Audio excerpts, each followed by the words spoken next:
2.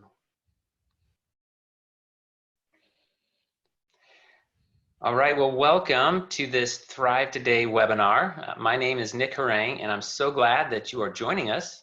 Whether you're able to be here live with us today or watching the recording at a later time, we're just really glad for this opportunity to grow with you and learn with you through this webinar. And we have what promises to be a very impacting hour ahead of us, as we will get to hear some relationship experts talk about how to bulletproof your marriage. Now, you're going to get to hear from Chris and Jen Coursey on 3 keys to keep your marriage strong and growing. And you'll also get to hear from a couple of other couples, married couples, who will be sharing how learning and applying the things that are talked about today has strengthened their marriage in some inspiring ways. And I want to point out that these free webinars are something that we encourage you to share with folks. Share with your friends. You know, when you get the email to sign up for the next one, you know, forward that on to folks or put it on social media. Because we believe these have the power to bring a lot of help and a lot of hope to people that are looking for tools and solutions to deeper relationships with the people they love and a deeper relationship with God. So I want to welcome Chris and Jen Coursey, who together lead Thrive Today. Hello, guys. Hello, good to be here. Yes, thank you. It's great to be with you today. And for those folks who may not know you, I want to take just a moment to introduce you. For over 20 years, Chris and Jen have been testing, creating, and practicing brain-based solutions that make relationships work. Chris is an ordained minister, a pastoral counselor, a published author. He travels internationally to train people in these life-changing relational skills. I think you just got back from Korea a week or 2 ago, right, Chris? Yeah, just a short bit ago. It was a great trip.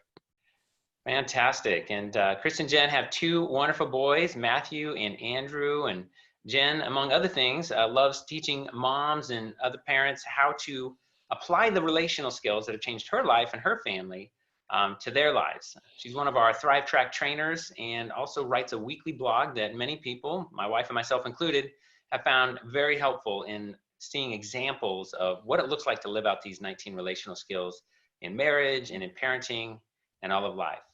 So thanks again for being here, Chris and Jen. Looking forward to hearing from you guys. Yeah, thank you, Nick. It's going to be fun. Looking forward to it. And we also have joining us from North Carolina, we have Michael and Elizabeth Nix. Hello, guys. Thanks for joining us. Hey, how are you? Good to be here. Glad to be here. They're going to be sharing how some of these skills have impacted their marriage. And the other couple that is going to share is myself and my lovely wife, Christy. So, hey, sweetie. Hey, glad to be here. Well, great. Well, Chris and Jen, I open up this webinar by calling you guys relationships experts. And now I know that you guys are so humble that you might not adopt that title, but in all honesty, you have spent the last few decades focusing your lives on learning about, practicing, and then training others in relational skills that make relationships thrive instead of just survive and get by. So I'm eager to hear from you guys today and to share with our audience some of the keys that are going to help us really strengthen the connection and go deeper in the joy level in our marriage. So can you tell us, what are some of the keys that you want to share today about building a healthy, stronger marriage? Well, thank you, Nick. You know, Jen and I are, we're just 2 people very passionate about relational skills. God has used relational skills to not only transform our lives, but to really renovate and transform our marriage and our parenting and our family. So this is one of the reasons why we're so excited to talk about relational skills. And this is why Jen writes her weekly blog, just to share with other people, as you said, Nick, what does it look like to live and practice and use relational skills? Now, the fun thing for us here is we're not natural habits for us, because growing up, we didn't really have these skills. So the redemption in our lives has really been learning to use relational skills. And we're excited to talk about today the 3 A's that bulletproof your marriage. There's some ingredients that are kind of like vital ingredients for the health and the life of a marriage. And when Jen and I thought about what to share today, kind of boiled it down to 3 A's, which are our attention, and our attachment, and our attunement. So I want to talk about those a little bit. So attention is really a vital resource if you want to build some joy, and joy is really the fuel in a marriage. Joy means that we're glad to be together and we show it. So if I want to show Jen that I'm glad to be with her, first of all, she has to have my attention, right? I have to turn off the phone, set it aside, and just genuinely convey I'm glad to be with my wife and show it. And she knows that she is on the receiving end of my attention. So we have to show that I am glad to be here with you. And when I think about this, I don't do this perfectly in my marriage, Nick. One of the things I have to work very hard at is putting away my phone, make sure the TV's off, remove the distractions. If I want to build some joy with my wife or my children, I have to be very purposeful and proactive. So we can think about, who has your attention? I've heard Dr. Jim Wilder talk about our attention is just such a vital resource that both heaven and hell fight for our attention. This is one of the most richest resources we have. So what has your attention? And just keep in mind that your attention is a gift that you give. In a sense, Nick, it's kind of the gift that keeps on giving in our marriages. And we want to just make it a daily, weekly habit. And be practical, like protect time to build some joy and give your attention to your spouse. Another thing that Jen and I try to do is have date nights. We try to find opportunities to play together. So date nights, just having some quality time to do an exercise or to do something meaningful. We like to share stories. We're kind of a family that tells a lot of stories, both verbal stories and nonverbal stories. We do a lot of fun little exercises there. So Jen and I like to share stories about special moments, what we can appreciate, what we've appreciated about each other, those special times, those special memories, our wedding, our anniversary, our favorite trips, all of those things. When I share a story about us, what it does is it's another way of giving my attention to my spouse. It says, you know what, you're in my mind. You're in my mind today, and I want to share this with you. So it's also a great way to develop some intimacy, and it builds security. So another thing that Jen and I do is really practice what we call the Emmanuel lifestyle, which is where we invite God to show us some of what he sees when he looks at our spouse. So even another beautiful thought is that we're on the receiving end of God's attention. So we can invite him to show us, what, Lord, when you look at my wife, what do you see? What would you like me to know today? How are you praying for her? How can I join you? If Jesus intercedes before the Father on our behalf, how can we join him? Particularly during struggles, this is a great way I've found to see my wife as Jesus sees her. And that really is one great way to help get my relational brain back online when I'm maybe focused on something that's upsetting or bothering me. So this is a skill, my friends, that is really crucial. If there's going to be any kind of turning point in a marriage of reconciliation when there's conflict or pain, this is one of the best skills that I know, is not only giving our attention, but inviting God to show us some of what he sees when he looks at our spouse. And Jen, I know you've got something to say on this one about where we get our peace from. Yeah, so the interesting thing when we can turn to Emmanuel is that he can give us peace, whether we're in the middle of a conflict, whether there's a past conflict that we haven't found peace yet in. But I know that my tendency personally is to look towards Chris and our relationship for peace, and to not have peace unless it feels like things are settled and worked out between us. So recently we had an argument and I got my feelings hurt by something he said. And I muttered something on my way out of the room and went and talked to Jesus, because my inclination was to make him see my point of view and then apologize and promise to never do or say whatever it was that hurt my feelings again, because I wanted to control him and our relationship so I wouldn't get hurt. But when I instead went to Jesus for my peace, he gave me peace even though things weren't sorted out with Chris yet. And they did get sorted out pretty quickly, but it honestly would have taken a lot longer to have peace between Chris and I if I hadn't gone to Jesus first to get my peace. Because if I had been looking to Chris, it just would have been a lot messier. So that's actually a topic of one of my blogs last week. So if you want to read more about that, like Chris and Nick said, I write a marriage and parenting blog each week, and that we have a few marriage examples about how we've used the skills to redeem rough times, as well as sometimes prevent rough times by using the skills. But many of the stories, admittedly, are the times where it blew out, but we recovered because we used the skills. Yeah. Yeah, well, and if I can just comment there, that's one of the things that I appreciate about you guys is that, in my mind, you guys really are relationship experts and you guys know all these incredible skills. And so it's actually really helpful for me to hear that, wow, we actually had a little argument this week and here are my feelings. And it's just like, man, I get distracted by my phone. And just knowing that you guys are real humans who have the same battles and the same struggles the rest of us have, but you just have this whole tool belt with all these amazing tools you've learned and developed that help you quickly repair and quickly get back to that connection and that joy that is so, it's the reason why we got married in the first place. So thanks for modeling not perfection, but reality, and showing us that there is a way to put these things into practice that really can help anybody's relationships get better. Yes, thank you. Yeah, thank you, Nick. That's true. We always like to say we teach and train this not because we do it perfectly, but because it's transformed us, and we like to pass it on to other people. Yeah, and for many of us, we have moments where we kind of feel like we're in a tug of war in our marriage. It's kind of like you just feel like you're just wrestling and fighting, whether it's to be right, to avoid shame, to avoid saying I'm sorry. Like, it's not fun to play tug of war on a daily basis with your spouse. There's just nothing fun about that. So a wise friend once told me, in a sense, marriage is like you're both in the rowboat, and if one of you sinks, you're both going to get wet. Like, if one of you loses, you both lose. And so just, protecting time to give your attention, to build some joy. A little bit of joy goes a long way. And we want to do everything we can to end our day with joy and appreciation.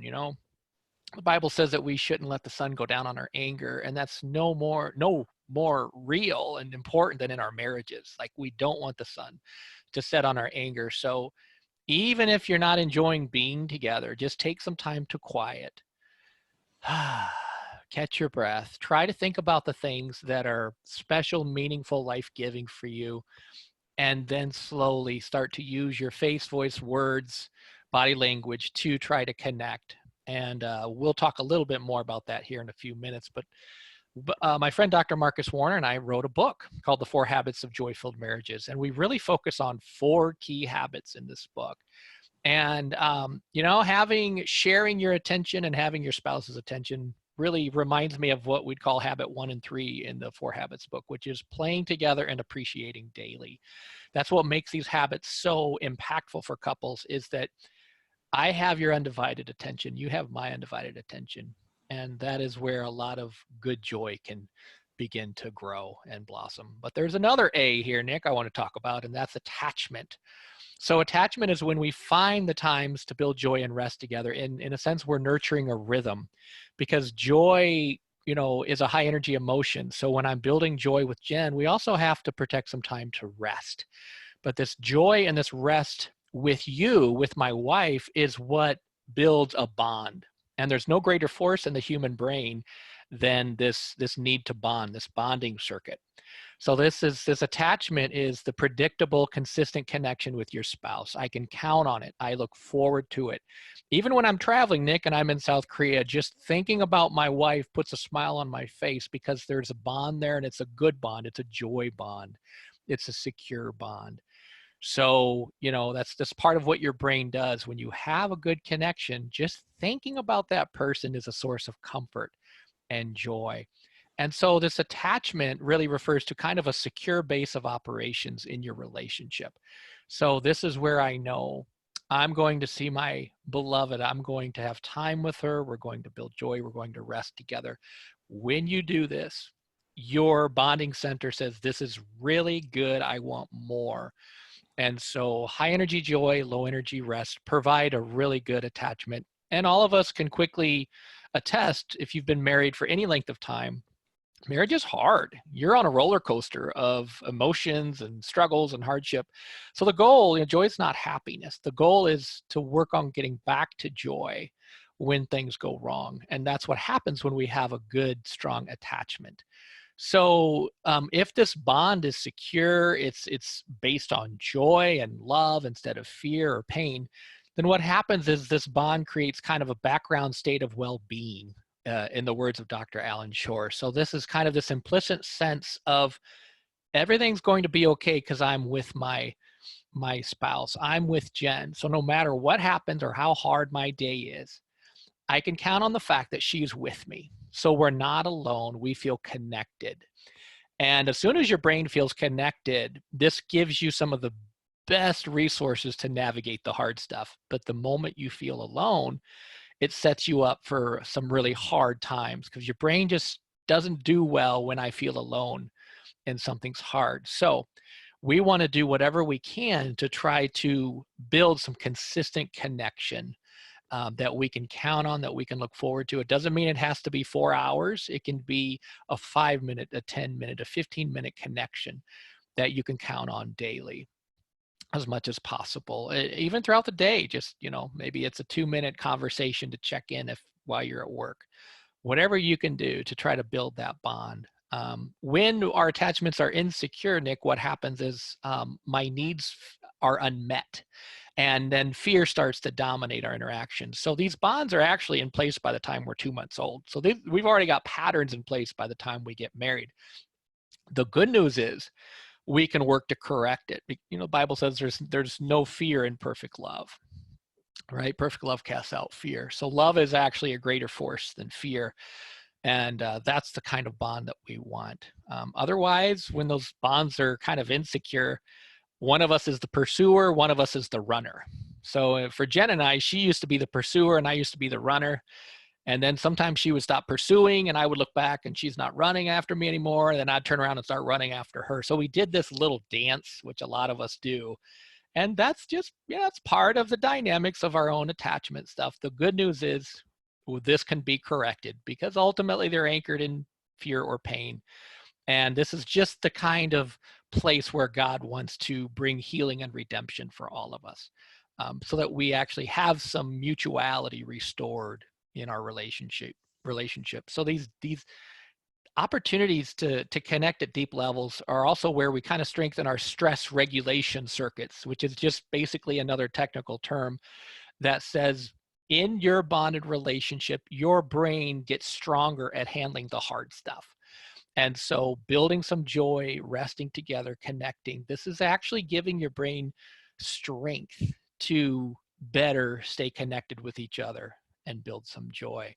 And so one of the habits here that is really helpful for attachment is just, as I said earlier, nurturing a rhythm, learning to, be able to synchronize or be able to kind of connect in joy and rest and find and protect time for each other and to something you can look forward to. And Jen, did you want to share anything, or Nick? No, I just think that attachments are probably one of the most misunderstood parts of our relationships, and that as we start to understand, especially that the pursuer and the runner, it just explains a lot, and it also gives us permission to have a language to recognize that we have different attachment styles as our default. And so Chris is never going to be pursuing me in the way that I might have pursued him, because that's just not his attachment style. Or and he might always feel like I am wanting more of his attention than he has to give, because his default was that dismissive, running away kind of style. So even when we work on these things and we can build an earned secure attachment there, just knowing that we have different experiences that formed us early in life that give us these tendencies can give us a little bit of patience with our spouse as we're sorting it out. Yeah, that's good news. That's, so helpful. And I remember just the aha moment I had at a Thrive training when we talked about the difference between our attachment light and our attachment styles, and then our relational circuits, and just when one is on or the other one's off. And I was like, oh my goodness. And there's just so much power to explain some of these dynamics. Again, that pursuer runner dynamic and things that we've seen or I've seen in helping other marriages. So what you're touching on today is so deeply impacting when we understand these things and apply it to our lives. And as we'll talk about towards the end of our time today, the training you guys do goes much, much deeper than you're just touching on today. and really, really has helped our marriage. So.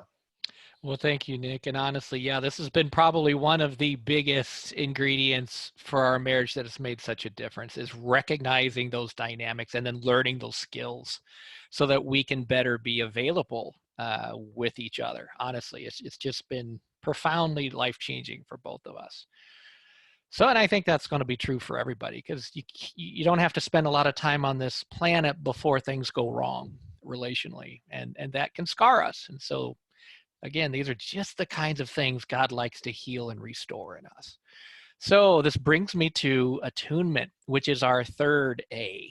And attunement is basically our ability to kind of regulate, share, quiet big feelings. So we learn to stay connected while we navigate the storm of our emotions.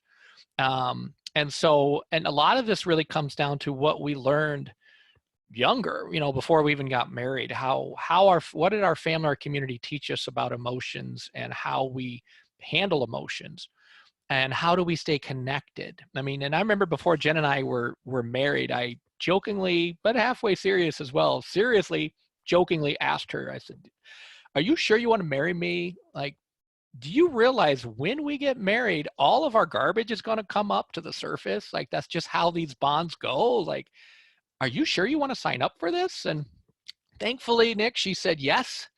And she was willing to hold on to a relationship more than any problems or pain. But that really has been true in our marriages. The stuff, our unprocessed, unresolved pain, our bonding issues, all of this stuff is going to eventually kind of float to the surface. But the good news is this is how we can correct some of these things. This is where God can restore, redeem, and heal those places. So our marriages are kind of this wonderful opportunity for God to work. And when he does that, he also draws us closer to him. So in that sense, it's a win-win if we're willing to stay in the game, in the relationship. So with attunement, oh, go ahead, Jen. You want to say something? I was just going to say that in truth, there are going to be rough patches in all of our relationships for one reason or another. Chris and I recently had a season where we've had a rough patch, kind of an ongoing rough patch because of health issues, where just our capacities haven't been what we want, and we haven't been able to be there for each other or our kids or the household in the way that we would want. And it's been a real strain. And honestly, had we not built into our marriage and built in a reserve over the years of these skills, I don't know that our marriage would have survived the last year if we hadn't really built in those skills and practiced them, and then had those, even though we had little capacity to even be intentional about joy. And so building into your marriage in this way really, it protects it. It protects it against the hard times. It does, especially during probably one of the hardest seasons of our lives ever. Mm-hmm. To be able to have skills that we could fall back on really was incredible. And so this is hopefully very encouraging for everybody who's watching and listening, that, no matter where you are, no matter what you're going through, God is a God that can resurrect the dead. I mean, he can work with things that are dying, things that are barely breathing, or even bones, dry bones. Like, God can work with that. So I think all of us here today really can attest to that reality, that is the kind of God that we serve. And these are very practical but helpful skills to help us stay connected during those storms. So another thing that we talk about in the 4 Habits book, which is also in a great book called Rare Leadership, which is the VCR sequence, which stands for validate, comfort, and recover or repattern. And so validation is when Jen and I are interacting, and maybe she's really bothered by something, or something difficult happened in her day. As I'm listening, my brain can either listen for problems and kind of think, well, I already know where this is going, and try to give her some solutions because I'm just such a good fixer, which doesn't really go very well. Or I can listen for emotions and what she's feeling. So I might say, with some validation, wow, you're really upset about what happened today. Like, that sounds awful. Like, I can see it, I can hear it. Like, that was really painful, so I'm sorry to hear that. So I would basically say what I see and hear as I'm listening to her. And this is a very crucial step, so that we feel connected in that place before we go anywhere else. And then the next piece would be this comfort piece, like, what helps when you feel this way? So I might say, is anything good in this? Like, what do you need right now? Because this is obviously really upsetting. Would you like to go for a walk? Can I get you some water? Like, comforting is just now that we've validated and okay, here's the problem. Now, what do we need here? What do you need? And so in a sense, this process is kind of the relational oxygen mask that falls from the top of the plane when there's turbulence. This is what keeps us connected. And this is really what helps our brain to navigate negative emotions and that kind of a storm. And I'll just add that it's really hard to do with your spouse when they're upset with you. Just in all fairness, it's a lot easier to help validate when it's, their boss at work or something like that. But one key difference that does help is validating doesn't mean you have to agree with them. It doesn't mean you have to agree that they should be this upset by whatever happened. It just means you're acknowledging that you see how upset that they are. So by validating, you're not saying you're right to be this upset. And that kind of tends to be an objection of a lot of people, like, well, I don't want to reinforce that their view is accurate, but it helps them move on past the big feeling and into reason in some ways. I mean, at least for myself, I know that I get a little unreasonable when my emotions are that big, but when Chris can validate my emotions, like, yeah, that feels so big, it feels like it's going to take over the world, and then I can calm it back down to a manageable size. Yeah, this is really a great way to throw someone throw your spouse a life preserver when they're taking in some water. We don't say, hey, swim harder, or no, you're doing it wrong, you have to swim this way. Like, that's unfortunately what we tend to fall into, or which ends up minimizing our spouse's pain, which then leaves our spouse feeling alone, which, as we said earlier, is kind of the worst condition for your brain to process pain. So this is a very useful, helpful step right there. And so we can practice this by learning to listen for emotions instead of problems. And we just have exercises woven throughout the 4 Habits book that really provide some practice. So I specifically wrote exercises where you could practice this with good things, with highlights from your day before we kind of drift into the deep end of the pool. So we spend a lot of time. Let's do this on good stuff before we even try to do it on some of the hard stuff. And so again, 4 habits, habit 2 here, listen for emotions, will give you some good practice. Probably the biggest obstacle to this is that we get triggered in our own pain and we don't know what to do. So we want to shut it down, because if Jen's feeling hopeless and I don't know how to recover from hopeless despair, I want to shut this thing down, because if I go where she is, we're both going to get stuck and we're both going to take in water. So that fear can really hinder us, or we just simply shift into fix-it mode. And that is like pouring gasoline on a fire instead of some water. So hopefully that will resonate with everybody. But Nick, I know you've got some things you want to say here. Yeah, well, no, thank you so much for sharing the AAA that you shared this morning of attention and attachment and attunement.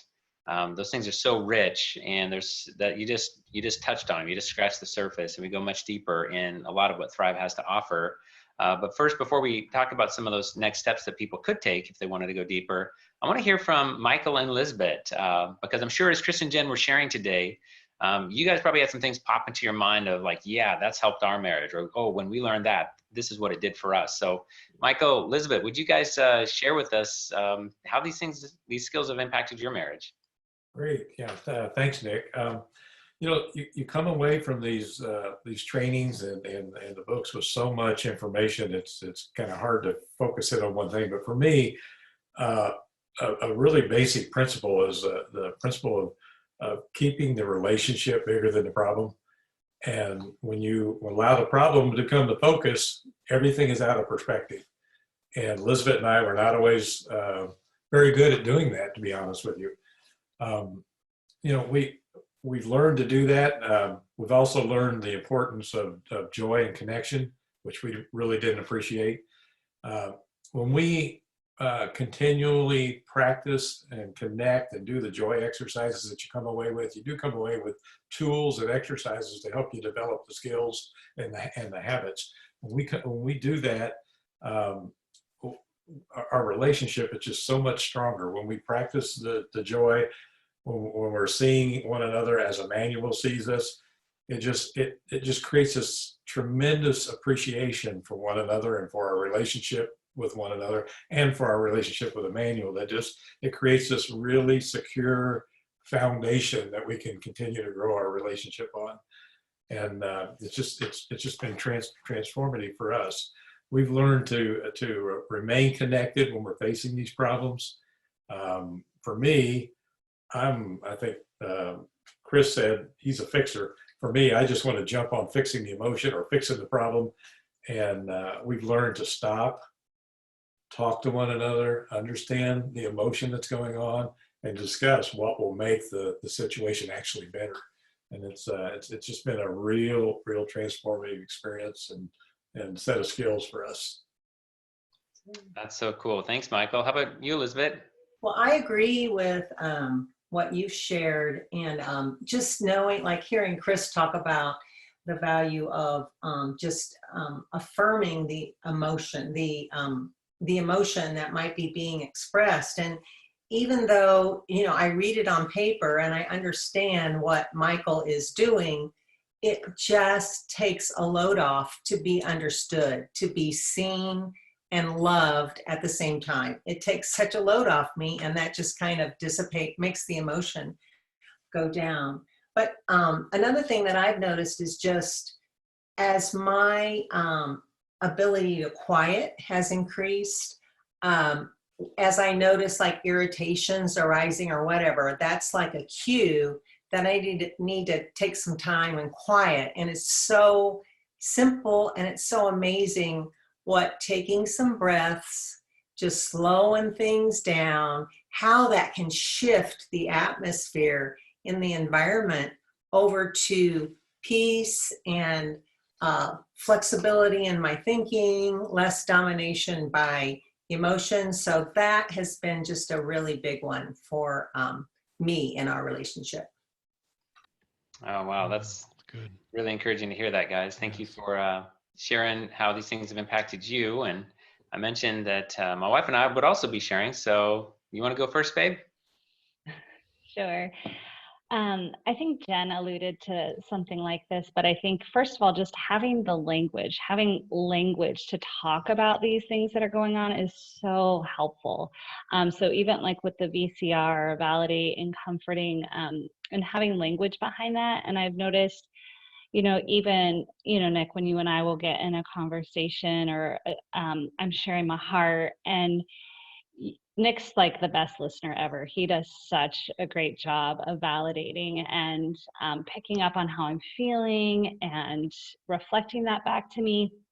But I notice if he does kind of go into fix-it mode, I feel more freedom to say, honey, here's what I need right now. Like, I need you to listen and hear, and then I can advocate for myself on those rare times when he's not doing it, because I'm more aware of what my needs are.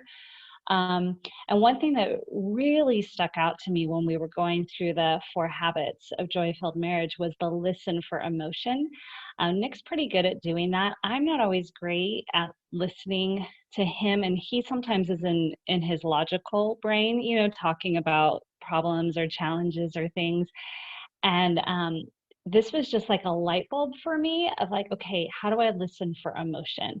And sometimes that meant saying, okay, it sounds like you're feeling overwhelmed, and putting words to what I was picking up on. And sometimes I wasn't quite sure. And so then I could ask him, like, honey, how are you feeling about all of this?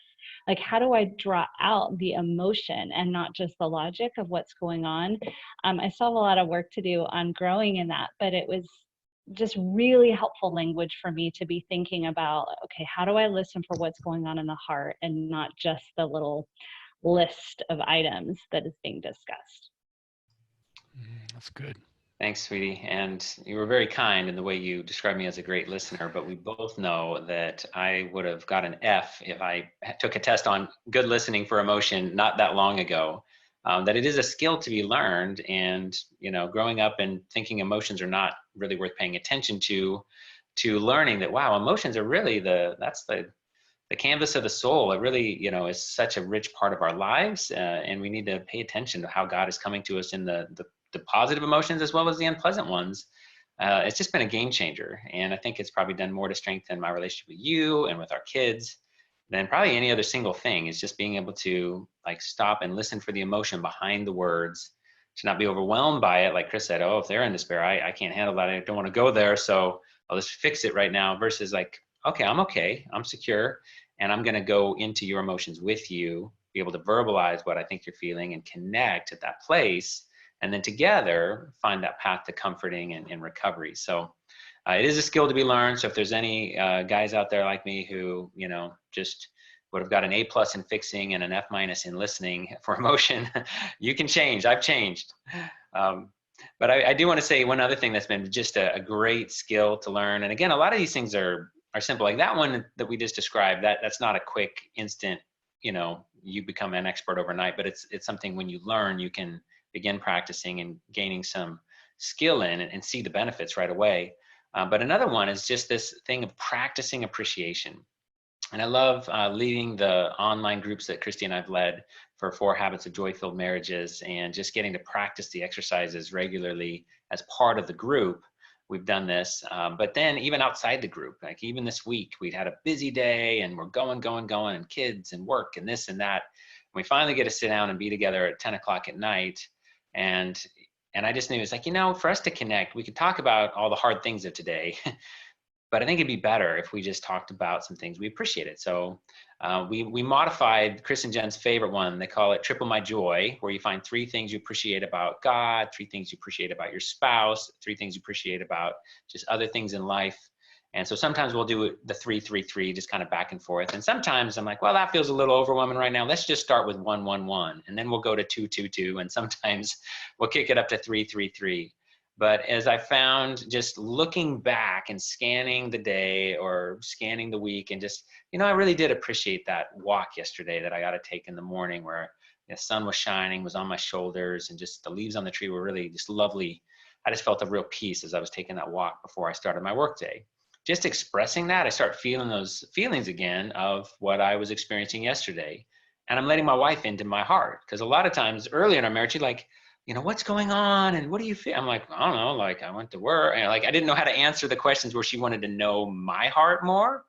But as I share the things I appreciate about life, the things I appreciate about my relationship with God, the things I appreciate about her, and the things I see in our kids, that really fosters this deep connection. And I think it helps me to kind of get off the hamster wheel that our culture has us in, of always thinking forward, the next thing. It's kind of pausing, looking back to my day or my week, and just finding those things to appreciate. And as we know, Scripture says, give thanks to the Lord, remember what He's done. I mean, there's really a lot of value we found in just taking some time to practice some simple appreciation, connecting our hearts, and enjoying the gifts that God's given us in each other. Yes, well said. That's so practical, Nick. Thank you. Yeah, and one of the reasons these resources are here is honestly because sometimes we just need something to practice. We just need something that we can sit down and say, you know what, give me some steps, because I don't even know where to begin. And that's really why these exercises exist in 30 Days of Joy for busy married couples, as well as 4 Habits. And Jen, you were a big part of these exercises. So any thoughts? Well, I really like both of these books. So, we've talked about try to end your day on a note of appreciation or something good. Both of these books have a lot of things that could give you ideas of how to do that. And how to keep the hard stuff out of the end of the day. So like, how do you protect bedtime from, what do you guys say in the book? Becoming a boardroom discussion. How do we be intentional to protect? Or lately, Chris, you've been having some sleep problems, and so you've asked me, let's set a time limit when we can talk about details. And after this time, we don't talk about details, because my brain needs to be winding down at night so that details aren't what's on my mind right before I'm trying to go, wind down for the night and go to bed. So I think both of these, I think 4 Habits, we have both of these books up here. So just to distinguish between them, I think 4 Habits is a great intro book. If you've never been exposed to this before, if you want to give a wedding gift to a newly married couple, 4 Habits is probably the place to start, because it just has a lot of basic, why would you even want to do this kind of information in it. And then 30 Days of Joy goes a little deeper in some ways, in terms of exercises and just some more creative exercises. And I just, when we were creating the 30 Days of Joy, before we published it, I remember we agreed, we made a deal that we would, if we were going to ask people to potentially do this every day for 30 days, and you don't have to do it every day for 30 days, but it's one of the possibilities. But if we're going to ask people to even consider that, we have to have done it. And it's funny looking back on that time period, because we often joke that it was the best month of our lives, and why haven't we done that again? And I mean, we do them often, but the intentionality of, we have to do one every day, we have to get through the book, we have to actually take intentional times, even the times when we just didn't feel like it made such a difference. It was really cool. Yeah, and on that note, I just quickly will say, it was amazing for me, because in some of those evenings, I really didn't want to do the exercise. I was distracted with work. I was distracted with who knows what, but I did not want to do the exercise. And my relational brain was not fully on, because I found it was annoying when Jen was asking me to do the exercise. But you know what? I was thankfully a wise man. So we did the exercise. And afterwards, my relational brain came back on. I was smiling. I was laughing. I was glad to be with Jen. It was such a meaningful exercise, 10, 15-minute exercise. And I thought, wow, like beforehand, I didn't want to do it, but I did it. Afterwards, I was like, why wouldn't I want to do this? It's amazing what can happen when you have a little bit of joy that just wakes up the relational parts of your brain. Like you feel night and day difference. And so that was a lot of fun for us. It was, and we'd made a commitment to do it, which is a big part of why it worked. Yeah. The other thing you want to have grace for is your spouse in that, though. If you haven't made a commitment and you haven't agreed to hold each other to it, there are going to be days where your spouse is low energy and really not up for it, and you want to, and the difference it might make in them, but you can't push it on them in that moment. You can, you can do your appreciation with God on those nights and still experience that joy yourself, even if your spouse isn't in a place to do it with you that particular time. Yeah. No, that's great. And we do have some more opportunities to go deeper in the things we're talking about today, which we'll be sharing. But as we're sharing those, I want to give you some time to ask any questions you have. I know some things might have been said you'd want a little clarification on, or just to have a question about, as well as we'd love to hear some feedback from what you've just heard. What popped for you? What's something that stood out as encouraging or helpful, or maybe it was a new idea or a new thought that resonated with you? So as we get ready to share a couple more resources for your consideration, you can go to the chat window. It's just down at the bottom. There's a little menu, and at least on a computer, you'll see a little thing called chat. You can just type in a question, you can type in a comment or an encouragement, and we will get to as many of those as we can in the time we have remaining.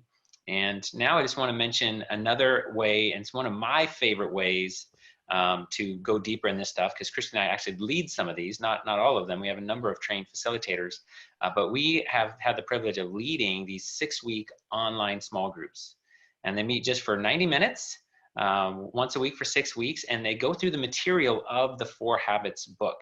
If you haven't picked up a copy, you'll find that it's very small, it's short, it's an easy read, and you just kind of read about a chapter or so per week. It's very doable, like 15 minutes of reading. And then in the group, you get time to check in and get to know some other couples from around the country. Just for that 6 weeks, it's been fun to meet some great people. And then we watch a 30-minute video by Marcus Warner and Brenda, his wife, as Marcus teaches some of the brain science. And then Chris and Jen and Marcus and Brenda talk about how that habit or that skill looks practically in their marriage.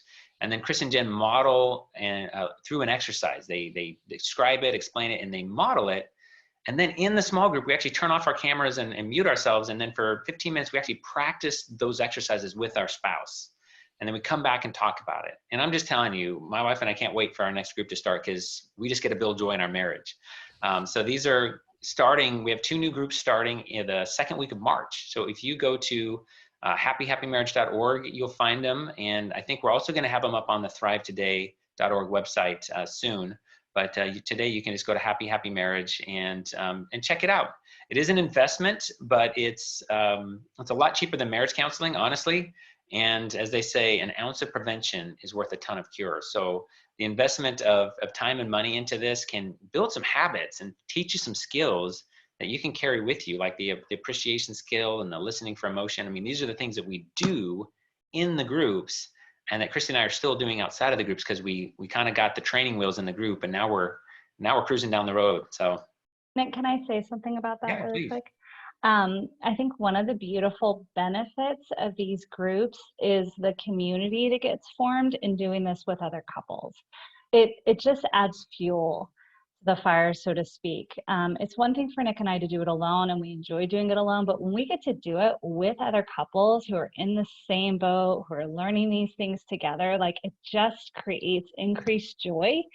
And I think it's invaluable, or how do I put it? I just think it's incredibly valuable to be able to do it with other people. So I can't recommend it highly enough. Yeah. So Jen, I think we have some live events coming up. Do you want to share about the next live event? We do. I'm going to make one more comment on what you just shared, though. I looked, and it is up on the Thrive website as well, so you can register either place. And the online groups are a great place for you to plug in. You may not also know that there is an option for you to run local groups. If you have a marriage ministry in your church and you'd like to use it, there's actually a way you can, also at happyhappymarriage.org, you can purchase a local group license to be able to run it in, like, your marriage ministry at church or something like that. So yes, we're really excited. We have a Thriving Marriage Weekend event coming up, what's today, the 11th? So next weekend, not this coming weekend, but the 21st and 22nd in San Antonio, Texas, which hopefully is probably a little bit warmer than it is up here in the north where we have snow outside. And it's a great opportunity to get away with your spouse, to build some of these habits and these rhythms, to get a jump start, to just kind of jump in with your spouse and have some in-person facilitation and just some time away for the two of you to start building some of these rhythms. And so the registration for that is still open this week and into next week, and at thrivetoday.org/events, or just the events menu. Great. And then we also have our 5-day Thrive trainings coming up. So you want to tell us a little bit about those? Yeah. So these are really exciting. The 5-day trainings are kind of like the elite training. It's almost like a joy boot camp. So you're retraining your brain in so many ways, and it's 5 days of hands-on exercises and just experience. And we encourage you to come with a bonded partner. So that would be your spouse, or it could be a friend or a prayer partner. It'd be great with your spouse if it works for you both to get away for that. It's just, we've heard amazing feedback about it. Some people have said it's been the best week of their life and they've had a good life, or that, they took this as their 25th anniversary trip and they could have gone on a cruise to Alaska or Hawaii or something like that, and they were glad that they did this instead. Just the type of feedback we've gotten is so neat. We have 3 trainings coming up. We still have spots available at the one in Peoria, Illinois, which is just a little less than a month away. Track 1 is technically, registration for track 1 is closed, but you can still get in probably through the end of this week, and then True Identity, or the Flex track, is still open through next week. It's a great opportunity for you guys to really jump in with your spouse and build some of these skills and build this foundation in your marriage. Yes, and Christy and I can't speak highly enough of the 5-day trainings and just what it's done for us. So we're looking forward to hopefully being in Holland with you guys for track 3 this summer. Yay, it's going to be fun. Looking forward to it. Mm-hmm. Yeah, and we do have one more opportunity we want to share about. I think on the next slide, we have an incredible opportunity for anybody anywhere to begin learning these skills in a smaller, more bite-sized fashion. So Amy Brown is one of our trainers at the 5-day tracks, but she's also taken a lot of the skills, actually all of the skills, and put them into smaller curriculums called our online practice community. So once a month, she is doing a 3-hour relational skills event online on Saturdays. And these are designed so that you can gather some family members or some friends from your church or neighborhood, and you can watch these 3-hour live events on a Saturday morning. And there's teaching, there's training, and then there's time to pause the video and practice the skills in community with people live in your home or your church, and then come back together and keep the training and the interaction going online. It's also something that I wish I had people that I could do this with live, but I don't have anybody that's able to or willing to join me right now. Well, thanks to Zoom technology, we can actually put you in a breakout room with some other folks that have also joined that same training. And so you get to practice in community. And I've done it, like, oh, I was just going to be with people I don't know, but we got together, we shared some appreciation, and I felt my RCs come on. I felt my smile on my face. Wow, that was like the best part of my day, was sharing appreciation with 2 people I'd never met before. So it really works. It is relational training. It's not going to be as in depth and as impacting as a 5-day training, but it's affordable because it's only $25 per 3-hour event. And it doesn't require travel, so you can do this from home. So if you haven't done any Thrive training, this would be a great way to kind of get your foot in the water. And this next one coming up on the 22nd is entitled Be a Gentle Protector. And it's about how do we stay relational in weakness? How do I keep my relational circuits on? As Michael said, a game changer for his marriage is learning to keep the relationship bigger than the problem.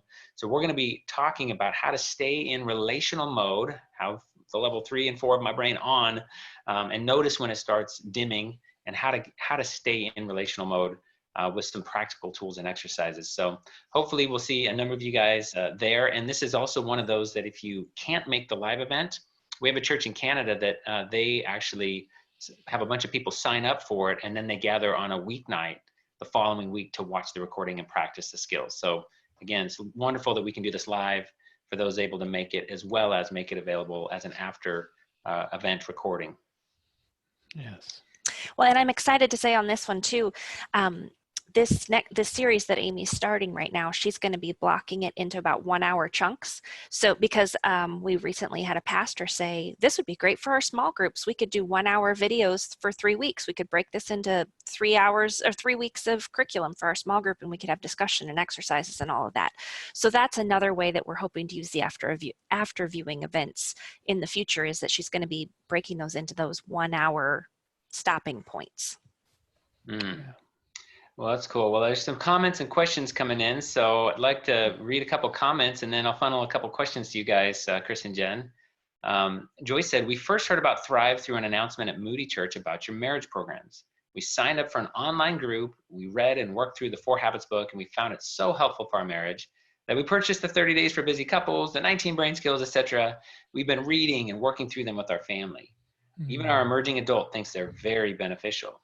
As a result, our family is coming for the March Thrive Track 1 conference. And the session today is a great summary review of what we've been learning. Thank you so much for all of this. That's wonderful. Wow, that's encouraging, Jen. Wow, very.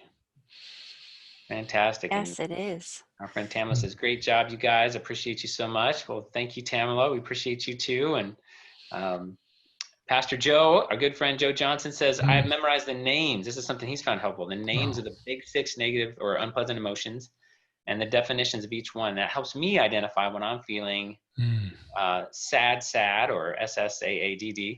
That is sadness, shame, angry, afraid, disgust, and despair. So in other words, there's just some tools that we can learn to just kind of get a handle on these emotions and where we are, and also where others are, to validate. So thanks, Joe. Yeah, that's good. I like how practical that is. Yeah. And I don't know if you saw Tamala's question here earlier. So she had a question about the VCR process. And so, if you're supposed to validating them and you ask them what was good about your day, she says it doesn't make her feel validated. It makes her feel like she's supposed to be focusing on something good. And so to clarify, the what was good about your day is actually the comfort step, and it can't come until after the validation. So the validation piece is actually the piece of, wow, of saying what you see is how I explain it to my kids. So like, what do you see somebody feeling? What do you see them experiencing? What do you hear them saying about what's going on with them? And validating that feeling and acknowledging just how big it is. And then after you've acknowledged that, that's when you can transition, after you've validated well, that's when you can transition to what do you need when you feel this sad, mad, scared, overwhelmed? And what helps us feel better? You know, is there anything still good that we can think about or focus on that can help us feel better about the fact that, you know, now that this has been validated, that this is going on? Yeah, it's good. Thanks for that clarification. Peter asked, how is this material compared to a book called How We Love by an author named Yurkovich? Are you guys familiar with that book? You know, I'm familiar with it, but I don't remember a lot of the specifics. Yeah, I don't feel, unless Nick, you've read it, I don't feel I like read it years ago. Yeah, I think me it too. has to do with, in part, our attachment styles, Yeah, as well that's what I was as wondering. tuning into the emotions that we feel and just how valuable it is to pay attention to those in us and others. So it's been a lot of years, but what I recall was there was a lot of, you know, helpful insight about attachment styles Yes. and naming and validating emotions. So there is some overlap. Crossover. So I've heard people have found it helpful. What I love about Thrive Training personally is the fact that in not only reading the books and all that, the practical exercises, it's, you know, been said that, you know, you can read about how to ride a bicycle, you can watch videos of others riding bicycles, but until you practice riding a bike, you don't learn how. And so the whole idea of relational skills is the great content that's been written, and even a webinar like this can be helpful to a point, but training in the online small groups or on the Saturday practice communities or at a thriving marriage or Thrive training event, that's where you actually do the stuff in relationship, and then your brain and your person, you learn these things by doing in relationship. So that's been a game changer for me in that regard. Yeah, it's good. Well, great. I don't know if there's any other questions coming in. So any final encouragements? Michael, Elizabeth, we haven't heard from you guys for a while. Any final encouragements on how any of these resources we've mentioned have helped your life that you'd like to mention? Sure, Nick. I want to focus on the week-long trainings, and I was a kind of a drag-along participant to the first one with Elizabeth, and I can just share with everyone it's been transformational. It's just fantastic. You know, I learned a lot about my identity, who I am. I learned about my primary heart characteristics by going through it with Elizabeth as a bonded partner, which we are. I learned about her identity and her heart characteristics. It helped us to understand why I approach some things one way and she approaches them a different way. It helped us to resolve conflict around those differences. And it just, we come away with tools that we can learn. It's very hands-on, it's very practical. You come away with tools that you can practice. And that practice is what takes you to, becomes habit. You get the skill, you get the knowledge, you know how to do it. But if you practice, then it becomes the habit that builds this great foundation for relationships. That's good. And that really is what we're after, you know, just that practice that ultimately you have to practice. And that's how we literally change our brain with new skills and new habits. So thank you, Michael. That was just one other comment. You come away from the training, the week-long training with momentum groups, and that has been fantastic. We take relationships with people we met in the training, and we go online every week and we practice. We grow our relationships with them, which is wonderful. Continue to grow our relationship together, and then we can apply the things that we're learning and the habits with all the other relationships around us, and it's been great. That's good. Well, fantastic. Well, we're almost out of time here. So Chris and Jen, I'll mention one other question that came in if you want to touch on it briefly, and then I'll kind of give you guys any final encouragement. Somebody asked, how does the 5 love languages fit with this approach? Yeah, you know, there's a lot of good crossover. We've very familiar with Gary Chapman's work. I've actually been on his show talking to him about these things. And yeah, I'd say in many ways, what this is doing is really kind of fleshing out some of the love languages. You know, how do we best not just understand those languages, but how do we actually work with them? And so relational skills really, in a sense, equip you to be available and to express the best of yourself in your marriage. So I would say the training really helps to walk it out, live it out. And yeah, that was a great question. And we're just honored all of you have been here. Thank you for watching. We're just pray that God will water all the seeds that he has planted in your life, your heart, and your marriage and family. And Jen, any word from you? No, I'm just glad we got to be here and share share from a place of not perfection, but just, what God's done in our lives and what's possible. Yeah. Fantastic. Well, Michael, Elizabeth, thanks so much for popping on today and sharing from your lives and your marriage. And it's been encouraging to hear how these have helped you. And thanks also to my wife, Christy, as well for joining us. And Chris and Jen, just again, a big thanks to you guys for, again, devoting the last several decades of your lives to learning these things and applying them in your home, your marriage and family, and also training and equipping people that want to grow in them. So I sure appreciate you guys. And so on behalf of myself and Chris and Jen and the team at Thrive Today, just say thanks again for coming out today to the live event, or whether you're watching the recording. Thanks for picking this up. Hope it's been encouraging and helpful to you. And hopefully we'll see you at another webinar again soon, maybe even at a live event this year. So thanks, and God bless. Thank you. Bye. All right, see you guys.